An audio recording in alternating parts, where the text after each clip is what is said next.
your praises loud. I was lost in darkness when you pulled me. Capítulo 41. Amém? Todos encontramos? Hoje é o nosso quinto estudo, nossa quinta aula. E a nossa ênfase é falar sobre família. E eu sempre vou repetir essas mesmas palavras aqui. Nós não estamos aqui para apontar o dedo para você, né, tirar pedras. Mas o nosso desejo, a nossa vontade é elucidar as coisas. A elucidação, a limpeza, a luz é o caminho da cura, é o caminho do conserto. E nós queremos exatamente isso para nós e para a igreja. Amém? Você consegue ler junto, bem alto comigo o tema? Família, doente, filho ferido. Então essa ferida, ela começa com um homem ferido, uma mulher ferida, entrando num casamento.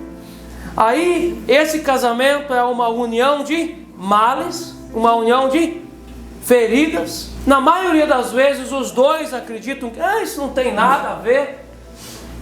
Então a família fica doente, porque quando há um casamento, um homem e uma mulher, no dia do casamento, aqueles dois seres que até então eram inteiros, solteiros, se tornam uma família e começa ali uma família doente.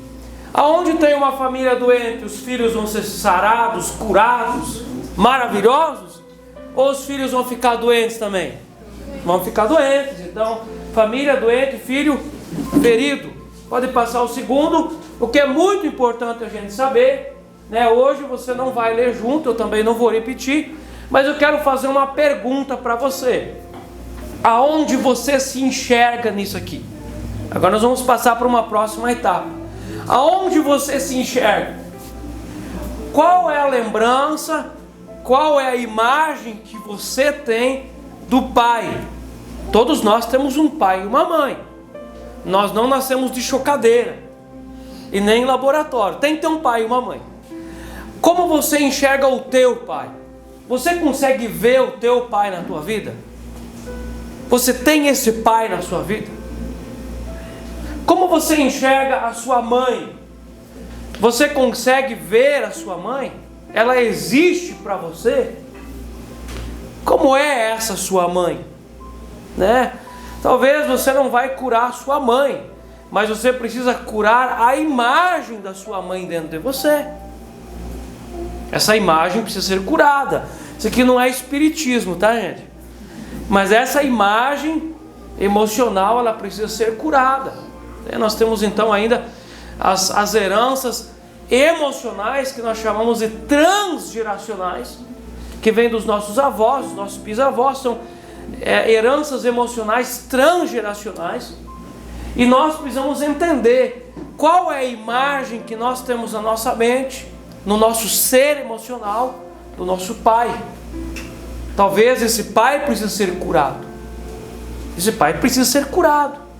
Enquanto que esse pai estiver dentro de nós ferido, machucado, sangrando, ou talvez purulentando de pus, nós vamos estar doentes.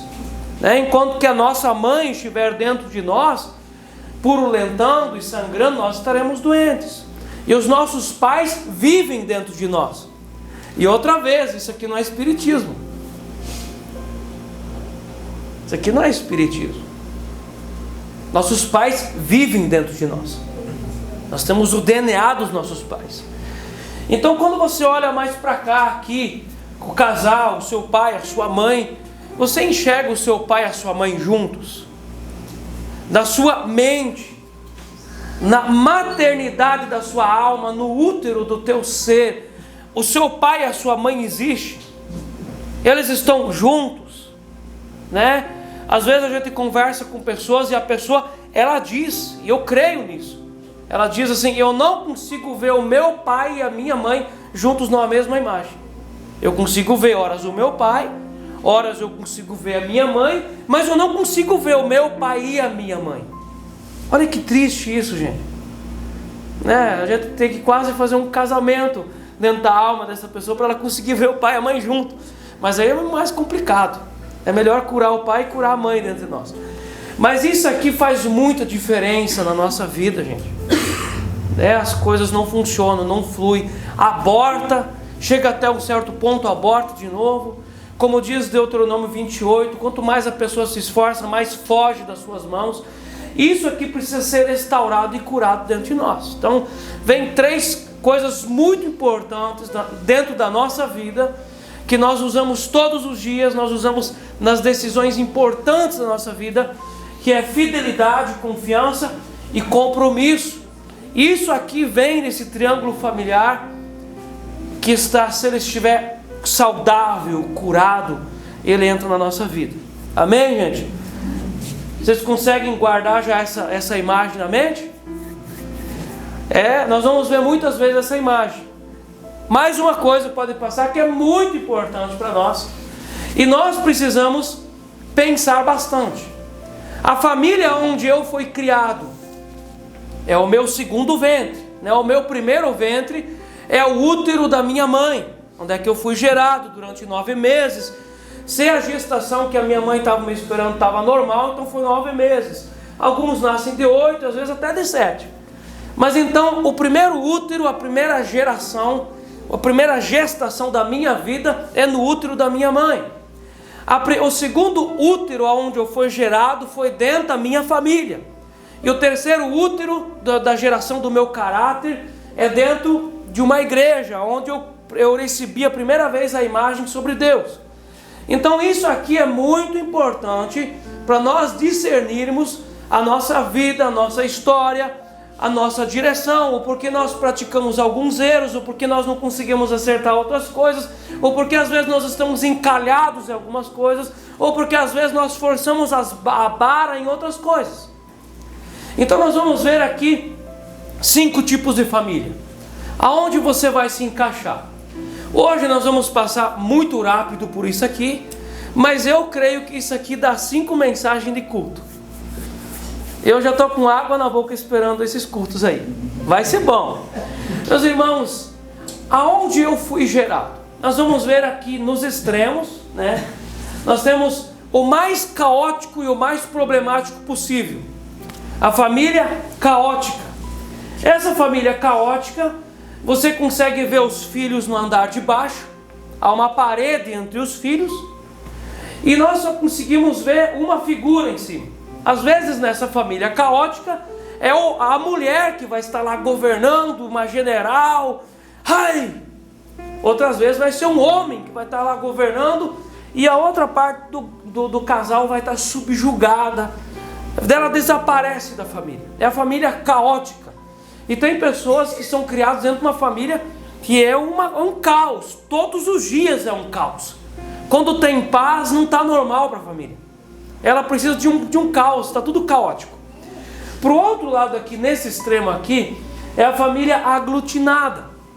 Na família aglutinada, não tem nenhuma parede, não tem hierarquia, e também não tem diferença entre pais e filhos. Numa família aglutinada, todos sabem sobre tudo. Não tem paredes, não tem segredos, não tem limites. Todos falam sobre tudo. Na família caótica, é a família que ninguém tem informação sobre ninguém. O homem não sabe, o marido não sabe nada sobre a esposa não sabe nada sobre o marido, os pais mal sabem sobre os filhos não sabem nada sobre os pais nem sabem se seus filhos estão indo bem na escola ou não. É a família caótica. Na família aglutinada, todos sabem sobre tudo. É uma coisa impressionante, eles sabem de tudo. Não tem limites, não tem paredes nessa família. Sabe uma família onde os filhos chamam os pais pelo nome? É a família aglutinada. Porque dentro da família aglutinada, todos são iguais. Os filhos se sentem como se eles fossem pais. Sabe numa família onde os netos chamam os avós pelo nome? Onde não tem hierarquia? É uma família aglutinada. Então esses aqui são os extremos do desequilíbrio. Essas duas famílias são muito desequilibradas. Sabe uma pessoa que casa, ela casa, mas emocionalmente ela nunca saiu da casa dos pais? Na cabeça dela, ela ainda manda nos irmãos, ajuda os irmãos, manda no pai e na mãe, é uma pessoa que não saiu emocionalmente da casa, é uma família aglutinada, que não tem limites, não tem paredes. Você pode ver que a casa não tem paredes. Então, passando para cá, para o outro lado, a família de regras, né? Nós precisamos ser pastoreados por princípios e não por regras. Nós temos aqui também 5 modelos de igreja, né? Tem igrejas que são caóticas, tem igrejas que são aglutinadas, é só sempre um movimento. E tem igrejas que são igrejas de regra, regra mais regra. Então a casa de regras é uma regra que é uma casa que na maioria das vezes os pais inventam regras para os filhos, mas nem os pais cumprem aquelas regras. E se mudam as regras, depende do jogo. O pai pode mudar a regra. É aquela casa que o pai muda a regra, tem aquela bagunça, e o pastor chega lá e o pai diz: quem manda aqui sou eu. Aí o filho fala: mas o pai mudou as regras. Eu mudo as regras aqui. É a família de regras. Ninguém é pastorado por princípio, lá é só a regra. E regras matam. O que a Bíblia diz? A letra mata, mas o Espírito vivifica.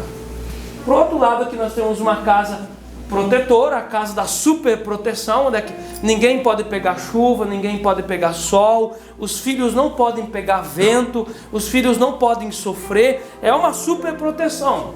E nessa casa, nós vamos ver que só tem uma mãe ali.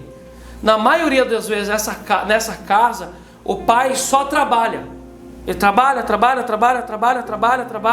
ele sai cedo, ele volta bem tarde, e ele desprotege a família. Então a mãe compensa tudo esse negócio, e a mãe começa a superproteger a família. Você pode ver que as crianças aqui, para jogar bola e andar de skate, eles estão com capacete, com o joelho tudo protegido, um monte de proteção, é quase uma proteção de guerra, só para brincar um pouco fora, é a superproteção. Mas a família do equilíbrio é a família de vínculos. É a família onde nós vamos ter paredes, mas as paredes não são fechadas. Os filhos conseguem acessar os pais acessam os filhos brincam entre si, tem as flechas com os filhos, e o casal também conversa. É uma família de vínculos. Em qual dessas famílias nós fomos criados? Eu já estudei isso aqui, eu já entendi onde é que eu fui criado. Mas coisas íntimas à parte, tá? Você anota aí na sua Bíblia qual que você vai se identificar. E eu acredito sim que nós vamos estudar cada uma dessas aqui, ainda dentro desses assuntos sobre família. Isso aqui faz muita diferença. E o nosso conselho é para que a gente se conserte e para que a gente viva uma família de vínculos. E nós aqui como igreja, como grupo de igreja, nós precisamos ser uma família de vínculos, porque o resto é desequilíbrio, é uma complicação muito grande. Amém, gente? Pode passar mais um. Então, complicações que desestabilizam o sistema familiar. Clica mais uma vez. Primeiro, homem irresponsável, mulher general. Isso equilibra ou desequilibra o sistema familiar? Desequilibra. Homem é responsável, a mulher é general. Segundo, vai lá, mais um.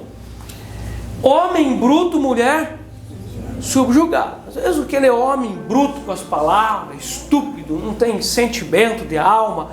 Logo, a gente vai ter uma tendência dessa mulher ser subjugada, ela se encolhe, às vezes ela se refugia em algumas outras coisas, às vezes se refugia no chocolate, se refugia num esporte, se refugia na fofoca na casa das amigas. Ela é uma mulher subjugada, ela fica quieta. Próxima complicação, filhos sem disciplina e limites. Nós já vimos alguma vez alguma casa onde é que não se tem nenhum limite, os filhos fazem de tudo? Eu vi esses dias um vídeo na internet, daí a mãe chega num estabelecimento e a criança é sem limites, a criança derruba tudo, bate, e é sem limites. Que vontade de dar um tapa, mas a gente não pode, tá? Cuidado com o conselho tutelar. Então, filhos sem disciplina e sem limites. Próxima complicação: pais que proíbem os filhos de fazer qualquer coisa diferente. Não pode fazer nada diferente, porque o mundo é um perigo. Diz um texto em Provérbios: lá na rua tem um leão, cuidado, não dá para fazer nada, tudo é muito perigoso. E na praça não pode. E na casa de um amigo também não pode. E assistir jogo de futebol também não pode. Tudo é muito perigoso, amém? Isso é uma complicação, isso desestabiliza o sistema familiar. Próximo: casal que não sintoniza para a correção dos filhos. Tem casal que não sintoniza para a correção dos filhos? É uma bagunça, é uma coisa generalizada. Isso distorce o sistema familiar. Um corrige e o outro desautoriza. Aí o pai chega em casa: você tem que fazer isso, lava essa louça. A mãe fala: não precisa lavar a louça não. Aí um corrige e o outro desautoriza. Um manda fazer a tarefa e dá uma bronca porque tem nota vermelha na escola, e o outro fala: não precisa não, eu sempre tive nota vermelha, eu estou bem na vida hoje. Olha que coisa maravilhosa, que bênção. Isso machuca o caráter dos filhos, né? Outra coisa: um disciplina e o outro afaga. Você vai ver, às vezes, o pai pega lá a vara e disciplina a criança. Tá certo isso? Tá certinho. O que a mãe faz? Coitadinho, a sua mãe é má, seu pai é mau, você não pode fazer isso. E briga com o pai da criança, na frente da criança. Aquela criança, em potencial, ele já está preso, já está no sistema penitenciário já. Outra coisa, vamos fazer uma pergunta aqui para nós. Nós que somos cristãos, conhecemos a Bíblia. Entre um pai e uma mãe, homem e mulher, tem crianças. E a criança está ali, passando dos limites. E o pai e a mãe já falaram: olha, cuidado, se você não se acalmar, nós vamos pegar uma varinha de peixe. Homem e mulher, domingo de tarde em casa. A criança não se acalma. Quem precisa pegar a vara, o homem ou a mulher? Quem? O homem. Claro, o homem tem que pegar a vara. Tem muitos lares que o homem é irresponsável, ele não corrige os filhos. E quando às vezes a mãe corrige, ele afaga: ai, coitadinho, a mãe é muito má. Isso ajuda a criança ou estraga a criança? O que você acha? Isso em potencial é um grande homem, uma grande mulher na vida, ou vai se marginalizar? Vai se marginalizar. É o homem que precisa pegar e corrigir a criança. Quando o homem está em casa, é o homem que precisa fazer essa correção. E quando o homem corrige a criança e corre lá na mãe, a mãe não pode passar a culpa para o pai. Ai, o pai é mau, o pai é maligno. Pode até afagar, pode abraçar, mas depois tem que dizer: o pai está certo, você precisa obedecer. E quando a mãe surar às vezes a criança, corrigir a criança, e a criança correr lá no pai, o pai precisa aprovar a mãe e dizer: a mãe está certa. Vem aqui, o pai vai te dar um abraço, o pai vai enxugar suas lágrimas, mas a mãe estava certa, você precisa obedecer. Meus irmãos, isso aqui, o casal precisa trabalhar isso aqui. Casal que não sintoniza para a correção dos filhos estraga uma geração, estraga várias famílias, porque uma criança estragada, ela estraga depois a família dela. Amém, gente? Nós conseguimos entender isso, gente? Isso aqui é muito sério. Então, um corrige e o outro desautoriza. Isso desestabiliza a sua casa. Um disciplina e o outro afaga. Quantas casas que nós vamos conhecer, famílias que nós vamos conhecer, que os filhos se transformam em pessoas inúteis.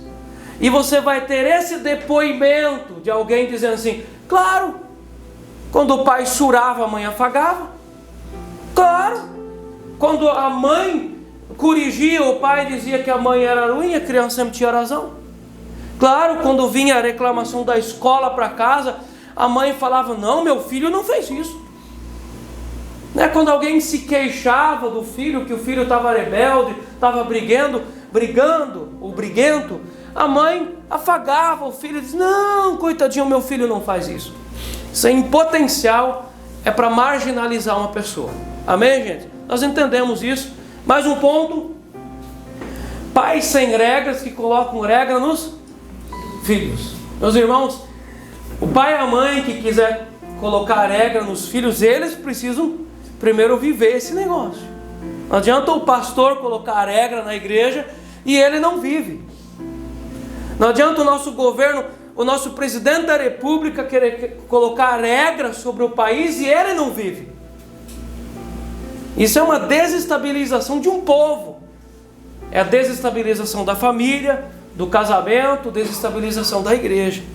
Então, se nós queremos colocar regras, nós precisamos viver as regras. Mas, acima de tudo, nós precisamos ser pastoreados por princípios.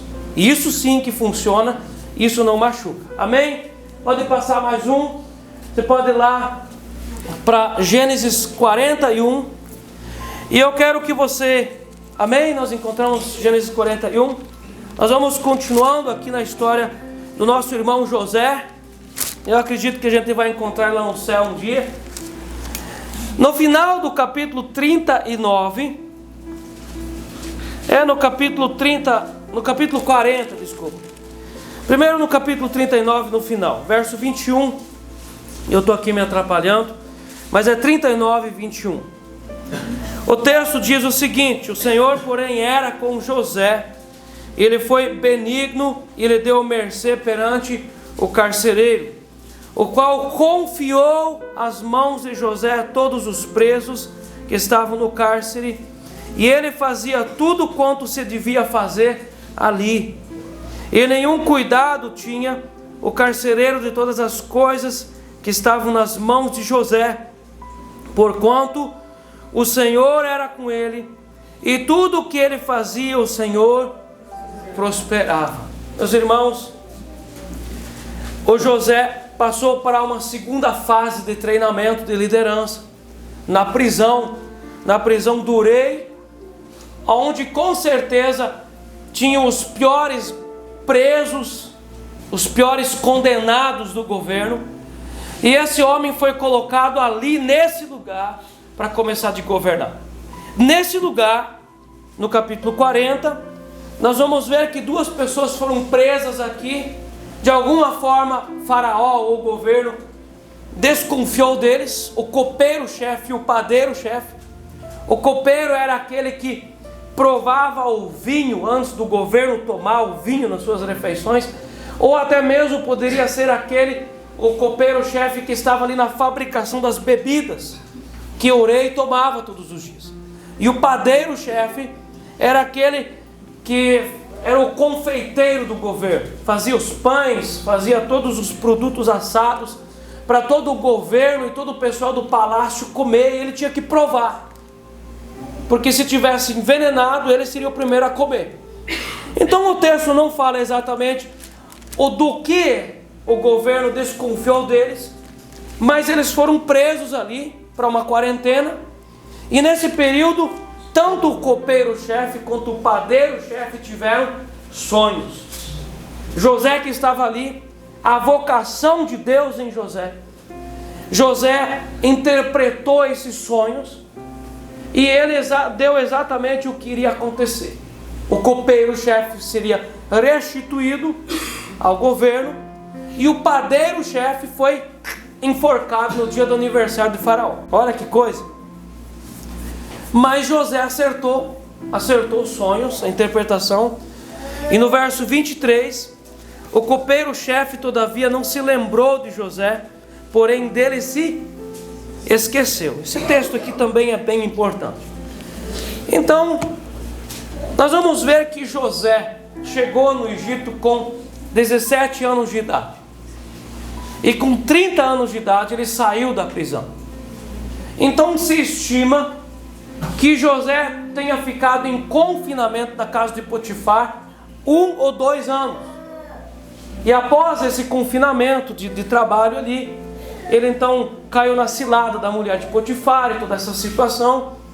E se entende que José ficou preso mais ou menos 11 ou 12 anos. Após essa situação aqui do padeiro e do copeiro-chefe, ele ficou ainda mais 2 anos em prisão, até que aconteceu essa cena aqui do capítulo 41, que o faraó teve um sonho. Amém, gente? Isso é muito importante nós termos em mente, porque nós gostamos muitas vezes de olhar o sucesso de uma pessoa. Não gostamos? A gente gosta de assistir um vídeo sobre o sucesso, ler a história de uma pessoa, crer que aquilo pode acontecer, profetizar sobre a nossa vida e dizer: olha, Senhor Deus, assim como aconteceu com José, eu creio que vai acontecer comigo. Mas nós não gostamos muito do processo. E o prazer está na caminhada. Vamos falar junto? O prazer está na caminhada. O prazer de José estava na caminhada, porque ele continuou progredindo na vida dele. Então acontece o capítulo 41, e nós vamos ler até lá no verso 46. É muito importante isso. Passados 2 anos completos, Faraó teve um sonho. Parecia-lhe achar-se ele de pé junto ao Nilo. Do rio subiam 7 vacas formosas, à vista e gordas, e pastavam no carriçal. Após elas subiam do rio outras 7 vacas feias à vista e magras, e pararam junto às primeiras na margem do rio. As vacas feias à vista e magras comiam as 7 vacas formosas à vista e gordas. Então acordou o faraó. Tornando a dormir, sonhou outra vez. De uma só haste saíam 7 espigas cheias e boas. Essas espigas aqui são espigas de trigo, não de milho. Espigas de trigo. Verso 6. E após elas nasciam 7 espigas mirradas, crestadas do vento oriental. As espigas mirradas devoravam as 7 espigas grandes e cheias. Então acordou o faraó. Fora isto um sonho. De manhã, achando-se ele de espírito perturbado, mandou chamar todos os magos do Egito e todos os seus sábios. Eles contou os sonhos, mas ninguém havia que lhes interpretasse. Então disse a Faraó, o copeiro-chefe: lembro-me hoje das minhas ofensas.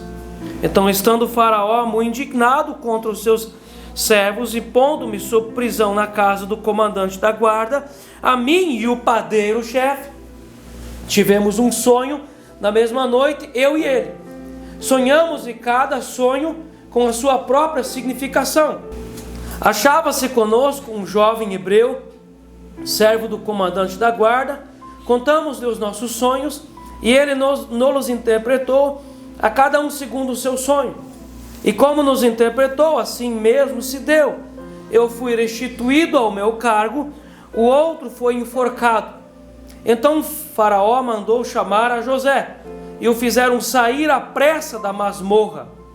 Ele se barbeou, mudou de roupa, e foi apresentar-se a Faraó. Quando o texto fala aqui, se barbeou, mudou de roupa, também significa sair de um período depressivo, sair de um período de juízo.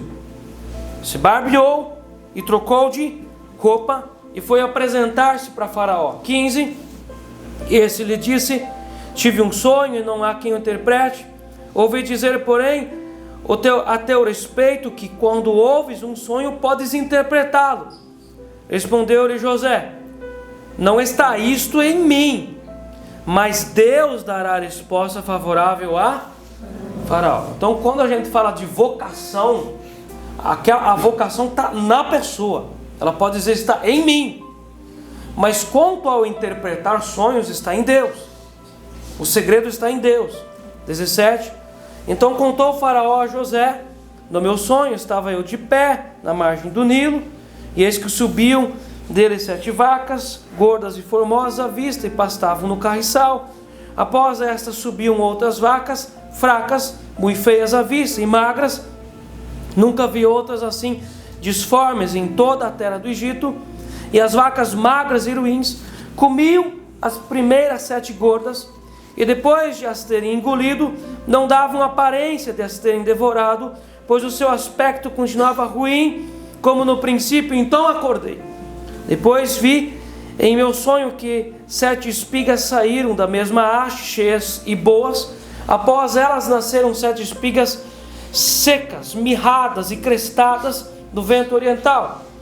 As 7 espigas mirradas devoravam as 7 espigas boas.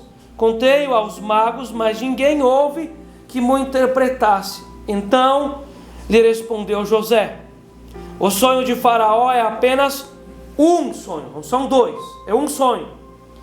Deus manifestou a Faraó o que há de fazer. As 7 vacas boas serão 7 anos, as 7 espigas boas também 7 anos. O sonho é um só. As 7 vacas magras e feias que subiam após as primeiras serão 7 anos, bem como as 7 espigas mirradas e crestadas do vento oriental serão 7 anos de fome. Esta é a palavra, como acabo de dizer a Faraó, que Deus manifestou a Faraó que ele há de fazer. Eis, aí vem 7 anos de grande abundância por toda a terra do Egito. Seguir-se-ão 7 anos de fome, e toda aquela abundância será esquecida na terra do Egito, e a fome consumirá a terra. E não será lembrada a abundância na terra, em vista da fome que seguirá, porque será gravíssima. O sonho de Faraó foi dúplice, porque a coisa é estabelecida por Deus, e Deus se apressa em fazê-la. Agora, pois, escolha Faraó um homem ajuizado e sábio, e o ponha sobre a terra do Egito. Faça isso, Faraó, e ponha administradores sobre a terra, e tome a 5ª parte dos frutos da terra do Egito, nos 7 anos de fartura. Ajuntem os administradores toda a colheita dos bons anos que virão, recolham cereal debaixo do poder de Faraó para mantimento das cidades, e o guardem. Assim o mantimento será para abastecer a terra nos 7 anos da fome que haverá no Egito, para que a terra não pereça de fome. O conselho foi agradável a Faraó e a todos os seus oficiais.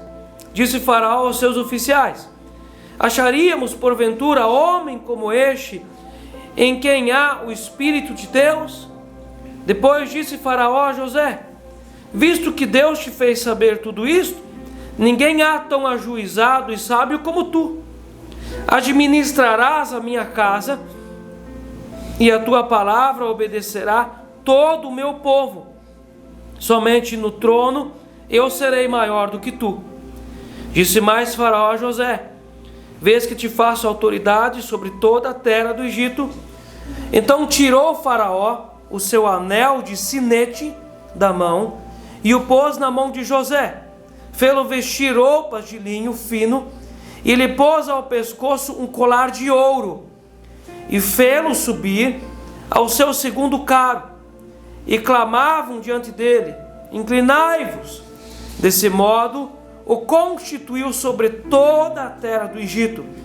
Disse ainda Faraó a José: eu sou Faraó, contudo sem a tua ordem ninguém levantará a mão ou o pé em toda a terra do Egito. E a José chamou Faraó de Zafenate Paneia, e lhe deu por mulher a Asenate, filha de Putífera, sacerdote de On. E percorreu José toda a terra do Egito. Era José da idade de 30 anos, quando se apresentou a Faraó, rei do Egito, e andou por toda a terra do Egito. Amém. José na presença de Faraó. José ali na prisão estava sendo preparado por Deus para uma grande missão. Grandes homens e grandes mulheres são sempre preparados por Deus. Nós não nascemos prontos, nós precisamos de processos na nossa vida. A prisão do Egito foi a escola de Deus na vida de José. nós precisamos nos fazer essa pergunta: em qual estágio da escola de Deus nós estamos? Nós não podemos atribuir todas as coisas a Satanás. Às vezes isso até pode parecer uma blasfêmia. Deus coloca alguém num período de aulas, de preparação, de limpeza de caráter, e a pessoa não reconhece aquilo como uma obra de Deus. Aquilo que estava acontecendo com José não era um acaso, não foi um acidente, não saiu da agenda de Deus. Porque antes de José passar por todo esse processo de ser vendido pelos irmãos, passar pela casa de Potifar, quando José estava na casa do pai e da mãe dele, menino, Deus já havia dado para José os sonhos referentes a esse período que ele seria governador. Dos feixes de trigo, do sol e da lua e das estrelas se dobrarem diante de José. Deus já havia dado o caminho para José. A prisão do Egito foi a escola de Deus na vida de José. Nesse lugar, José aprendeu 4 coisas. A primeira coisa, nesse lugar José superou a ingenuidade. Meus irmãos, um grande homem, uma grande mulher, um grande líder, um pai de família, não pode ser ingênuo. Deus precisou retirar de dentro da alma de José toda a ingenuidade de confiar. Da pior forma possível, ele aprendeu a não estar num lugar sozinho, só ele e uma mulher. Tanto é que quando ele foi tirado da prisão, ele recebeu uma esposa. Deus tratou na vida de José a ingenuidade. Meus irmãos, nós precisamos deixar Deus tratar no nosso coração a ingenuidade.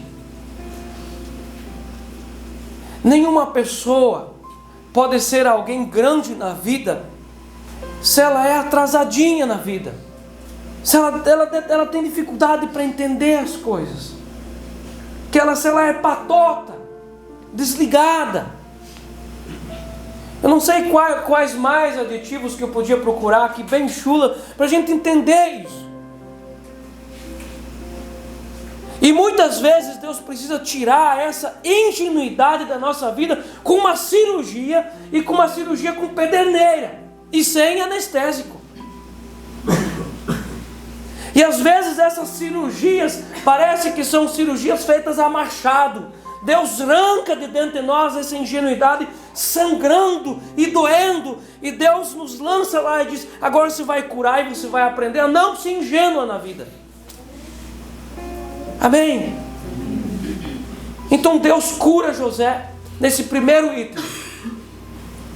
Você quer ser um grande homem, uma grande mulher na vida, você quer ser um empresário, você quer montar o teu negócio próprio um dia, você diz: eu quero ser alguém, deixa de ser ingênuo.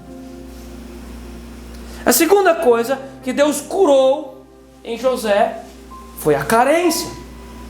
Nós vemos a carência até mesmo no período aqui, quase antes dele sair. Carentemente, ele ainda acreditou que o copeiro-chefe contaria a história dele para Faraó e ele seria retirado. Olha a carência. Meus irmãos, quando nós somos carentes, nós não precisamos nem do diabo para nos roubar. Nós não precisamos, porque nós temos um diabo dentro da gente. Pensa que coisa triste é a carência. A carência desumaniza a pessoa, tira dela a graça de ser servo e faz dela um idiota. Meus irmãos, um pastor carente, ele não é um servo, ele é um idiota. Meus irmãos, um cristão carente, ele não consegue ser servo de Jesus Cristo, ele sempre é um idiota. Porque o carente, ele se desumaniza. Todo carente se sujeita a coisas indignas. Ele fica idiotizado. Todo carente é um mendigo do amor. Ele está sempre mendigando o amor. Amém? Nós estamos conseguindo compreender? O carente se torna um demônio. Porque até mesmo um anjo fora do seu lugar é um demônio. O carente sempre está fora do seu lugar. O carente é aquele homem que quer ser o marido de alguém, quer dar o conselho para todo mundo. O carente é o tio que quer ser o pai do sobrinho. O carente é aquela pessoa da igreja que está no lugar de outra pessoa. O carente, meus irmãos, a carência nos transforma em demônios. Nós começamos a ficar fora da ordem de tudo. Há coisas que nós nos enfiamos que a gente não é para se enfiar, não é para gente. Sai dali. Sabe aquela pessoa carente que ela precisa comprar todo mundo com alguma coisa?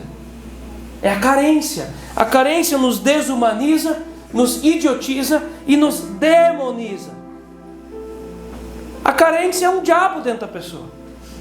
A pessoa ela fica desestabilizada, ela nem sabe o que é amor e o que é alguém explorando ela. A carência é terrível. Ele se coloca sempre no lugar de outras pessoas e a carência desestabiliza o emocional do ser humano. A primeira coisa que Deus curou no José foi a ingenuidade. A segunda coisa que Deus curou em José foi a carência. Meus irmãos, como a carência é uma coisa terrível, ela nos desprotege.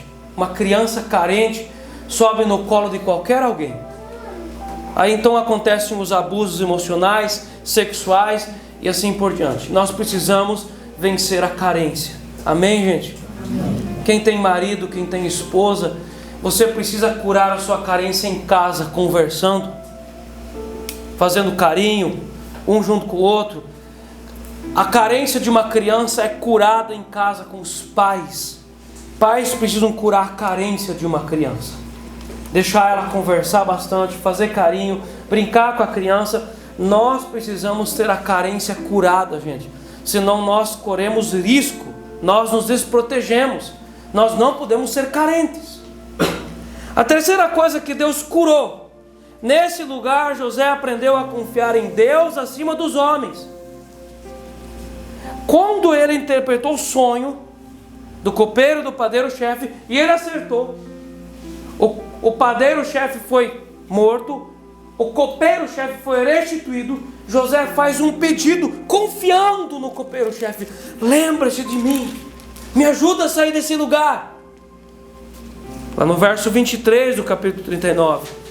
E o copeiro-chefe, todavia, não se lembrou de José, porém dele se esqueceu. Olha que Deus coloca você num processo e Deus fala: você vai cumprir bem certinho. No meio desse projeto, você deseja pular desse processo e você encontra na sua vida um copeiro-chefe e você diz: olha, já que você vai ser instituído no teu cargo, lembra-te de mim. E nós começamos a confiar mais nas pessoas do que em Deus. Isso é bom ou é ruim? Vai atrasar o processo. Porque Deus conhece o nosso coração. E o mundo espiritual conhece as intenções do nosso coração. Enquanto que nós não aprendemos a confiar em Deus acima de confiar nas pessoas, nós não podemos entrar em certos lugares. Pessoas podem abrir portas, mas apenas Deus pode abrir caminhos. O que adianta alguém abrir uma porta para você se essa porta não tem um caminho? Pessoas podem nos abrir portas e Deus pode usar pessoas para abrir portas, mas nós vamos entrar por essas portas se Deus já construiu um caminho para essa porta. Então confiar em Deus é mais importante do que confiar nas pessoas. E o José aprendeu isso aqui também no processo dele. Essas três coisas aprendidas, ele precisou no governo dele como governador? Como que seria José se ele fosse ingênuo? Como seria o governador José se ele fosse carente? Como fosse o governador José se ele confiaria nas pessoas acima de Deus? Ele não poderia ser governador. Ele se destruiria nesse governo dele. A quarta coisa que ele aprendeu, nesse lugar ele aprende a exercer liderança. Então não tem lugar melhor aqui para que José aprendesse a ser líder do que dentro de uma prisão. Dentro dessa prisão aqui, isso aqui não era um baú do tesouro guardando os melhores homens do Egito. Isso aqui era um lugar guardando os piores homens. E se José conseguiu liderar dentro da prisão, e o texto diz que nem o homem ali que era responsável, o carcereiro, precisava fazer muita coisa, porque José se tornou líder dentro da prisão. Deus treinou esse homem para a liderança. Meus irmãos, se tem uma coisa que nós precisamos nos esforçar, é aprender a liderar. Ah, mas eu não quero ser líder na igreja, nem na empresa onde eu trabalho. Mas nós precisamos liderar de uma ou de outra forma, na nossa casa, liderar a nossa vida. A liderança, ela precisa ser um ofício que nós precisamos entender. E para que José fosse governador, Deus precisou ensinar ele a liderar. Porque a casa do José não era um lugar onde o pai ensinou ele a liderar. Na casa onde José foi criado, o pai, o Jacó, ensinou José a fiscalizar, não a liderar. Quando nós somos fiscais da vida alheia, nós não lideramos, nós matamos os nossos liderados. Para que José não se comportasse como um detetive o tempo todo na terra do Egito, dizendo: ah, peguei você, você não está trabalhando. Deus precisou tirar de dentro de José o fiscal dos irmãos e colocar dentro dele uma genuína liderança. José se tornou um grande líder. Amém? Deus precisou preparar ele. Essas quatro coisas nós precisamos para viver uma vida em abundância. Nós precisamos aprender a liderar a nossa vida. Nós precisamos aprender a confiar em Deus acima de tudo. Nós precisamos deixar de ser ingênuos. Nós precisamos deixar de ser carentes. Amém, gente? Amém.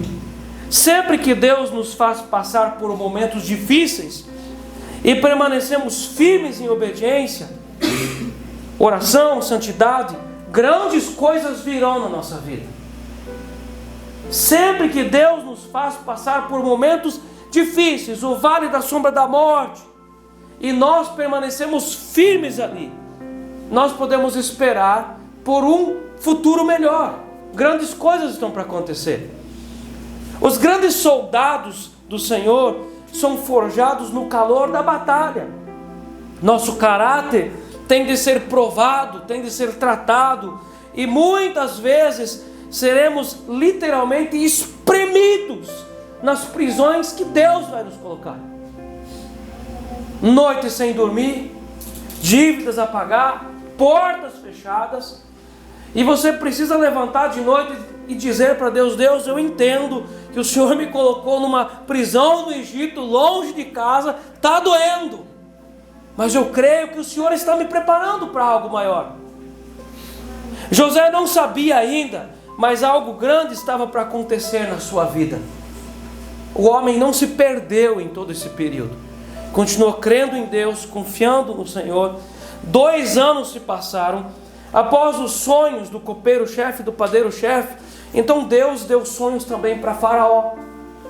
Eu estava meditando nesse texto, e é interessante porque Deus poderia ter dado esses sonhos para José, mas Deus deu esses sonhos para o governo, para Faraó. E esse homem ficou perturbado, diz o texto, não conseguiu dormir. E esse homem teve esses sonhos com tanta clareza, com tanta nitidez, que o texto faz ele contar 2 vezes o mesmo sonho.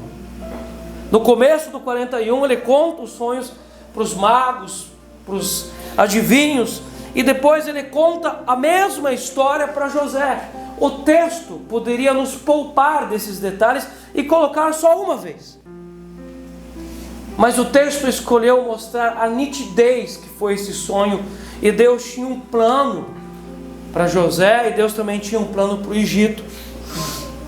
Nem os magos, nem os sábios, nem os adivinhos conseguiam esclarecer aqueles sonhos. Então José foi lembrado. Sabe aquela vontade que a gente tem que alguém se lembre da gente? Então José levanta a mão e diz: mas lembra de mim, lembra, porque eu sei fazer isso, eu sei fazer aquilo, eu tenho ali um trabalho, eu posso ajudar, lembra de mim.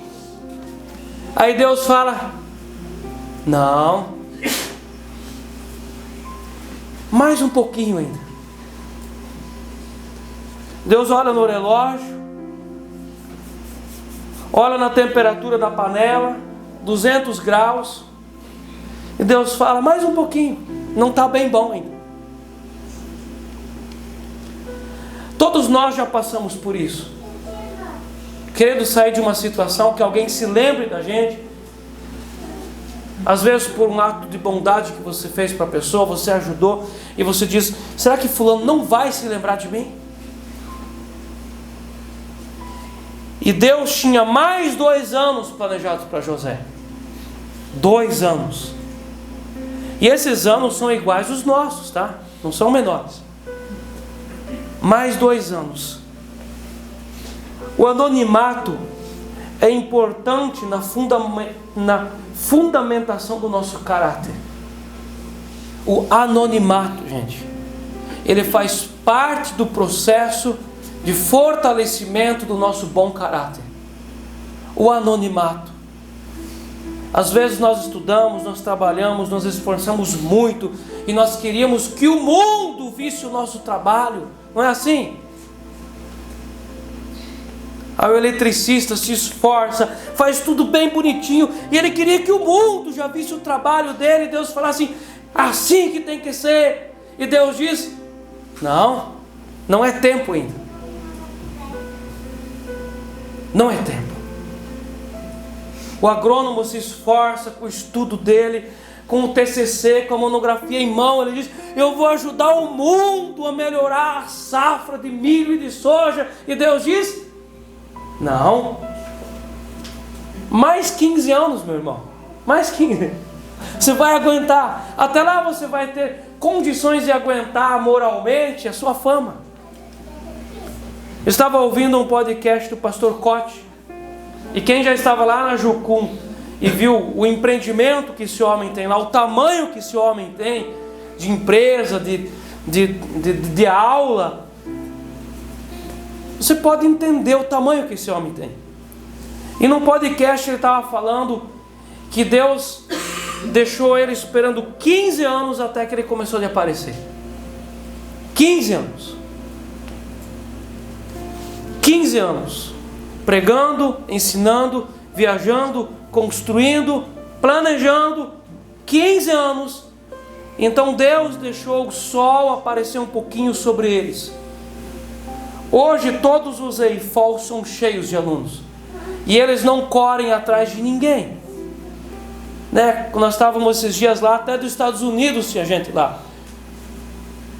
15 anos de anonimato. Meus irmãos, nós precisamos aprender a viver no anonimato. Deus forja o nosso caráter, porque nós queremos que todo mundo nos reconheça, nós queremos ser elogiados, nós queremos que as pessoas digam: olha que trabalho, que ministério, que loja, olha que emprego, que família. Nós precisamos aprender a lidar com o anonimato, gente. O anonimato nos amadurece. Não tenha pressa de sair do anonimato. Quando se esgotaram todas as possibilidades de ocorrer uma vingança ou um grito de justiça, Deus tira José de dentro da prisão. Se Deus tira José, enquanto que ele ainda estava ali, naquela pressão de justiça, porque ele disse para o copeiro-chefe: fala de mim, eu fui injustiçado.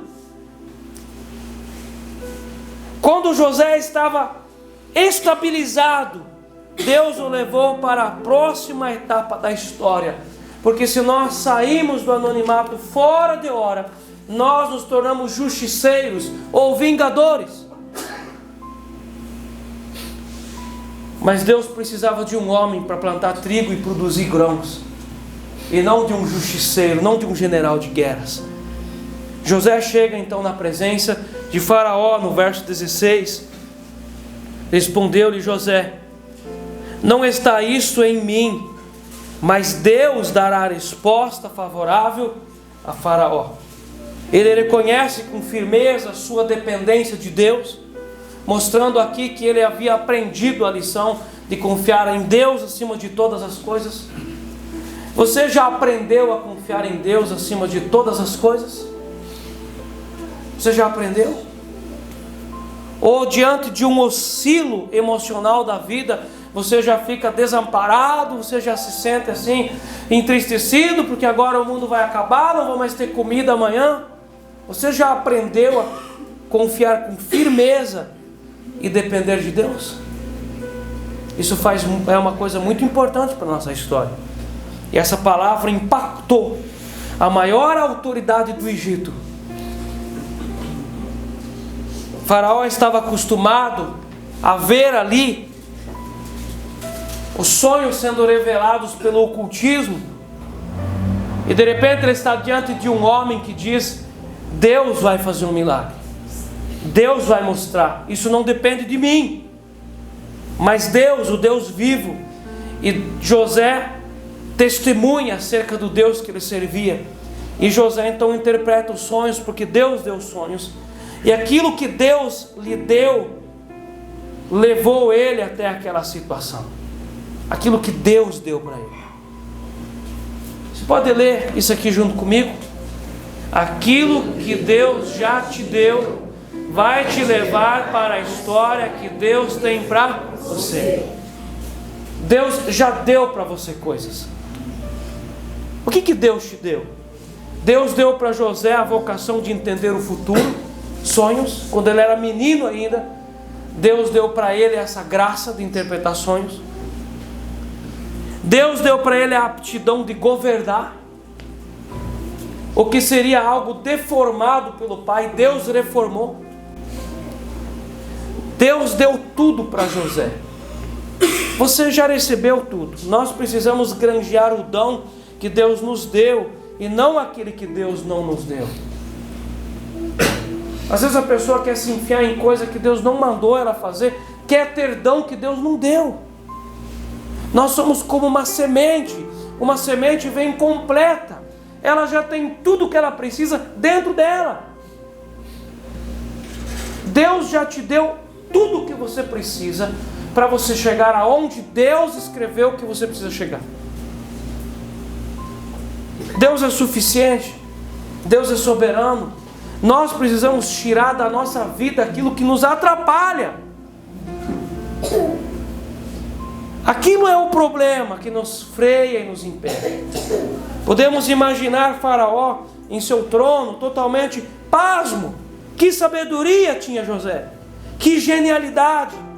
Faraó estava encantado com a sabedoria de José. Tiago capítulo 4 verso 7, nosso irmão diz: Deus resiste aos soberbos, mas dá graça aos humildes. Pensa em alguém que não precisa, que o diabo não mexe no orgulhoso, porque Deus resiste ao orgulhoso. Deus é inimigo dos orgulhosos. Deus resiste aos soberbos, mas dá graça aos humildes. Mateus 23, 12. Quem a si mesmo se exalta será humilhado, e quem a si mesmo se humilhar será exaltado. Quando nós olhamos aqui no verso 40,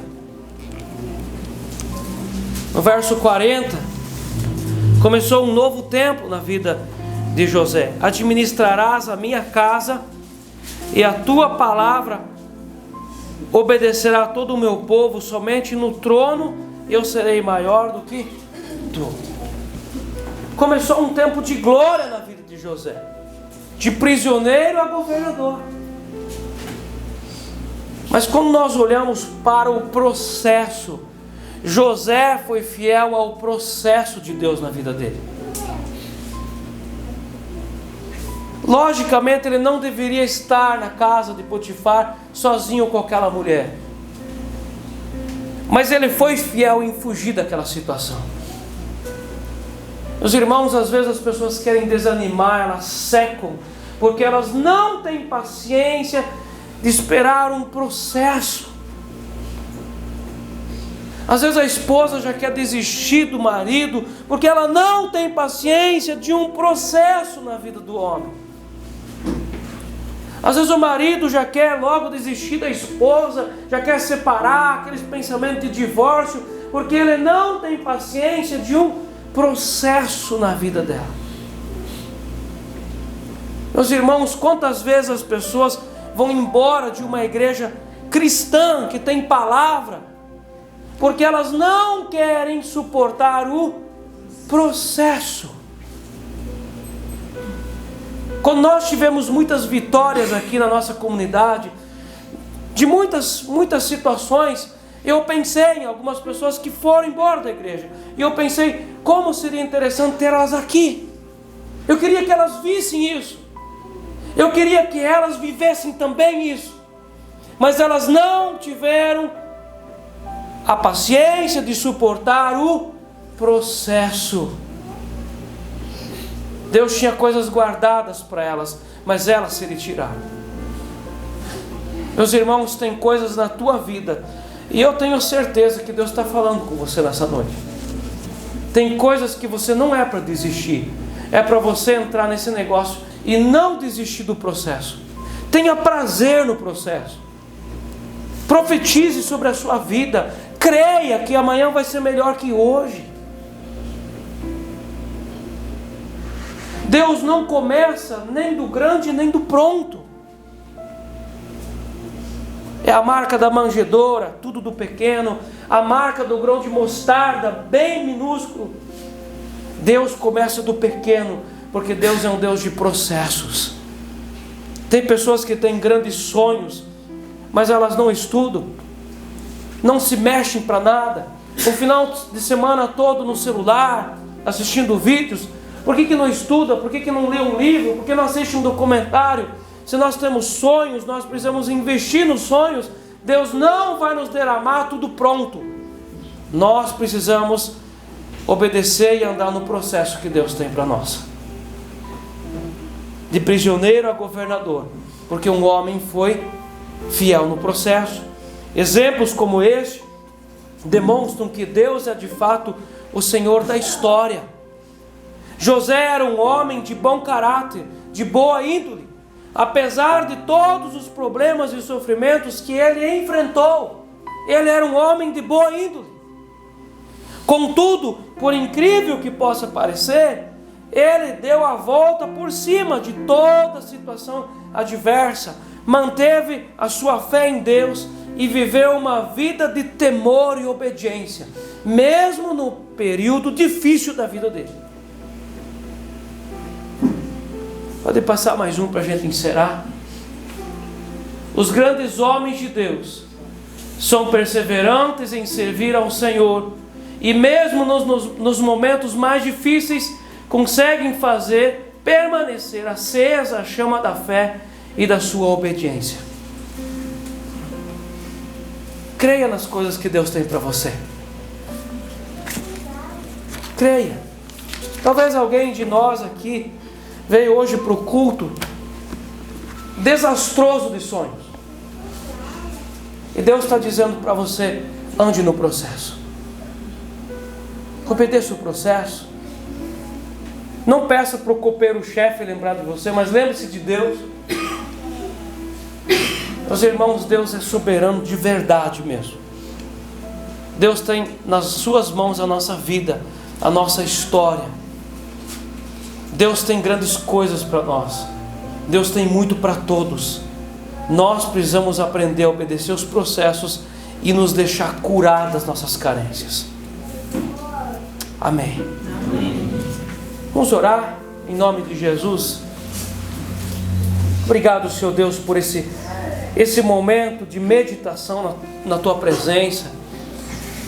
E eu sinto, Senhor Deus, o Teu Espírito governando sobre nós, o Teu Espírito nos sondando e falando com o nosso coração, ministrando os nossos sonhos e talvez até ressuscitando os sonhos aqui.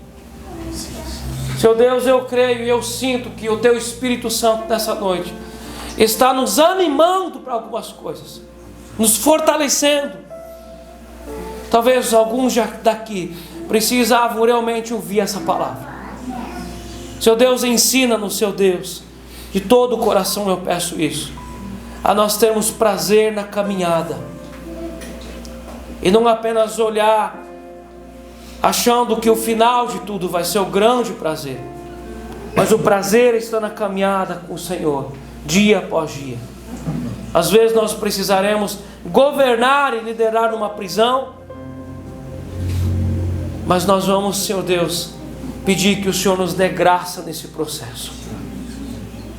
Eu também quero pedir que o Senhor dê graça no processo que nós vivemos aqui na nossa igreja, na nossa comunidade. Ensina-nos, Senhor Deus, a ser obedientes ao Senhor em todos os momentos, até mesmo nos momentos em que são momentos difíceis, sombrios, momentos de dúvidas. Nós queremos que o Senhor nos dê graça e misericórdia. Amém.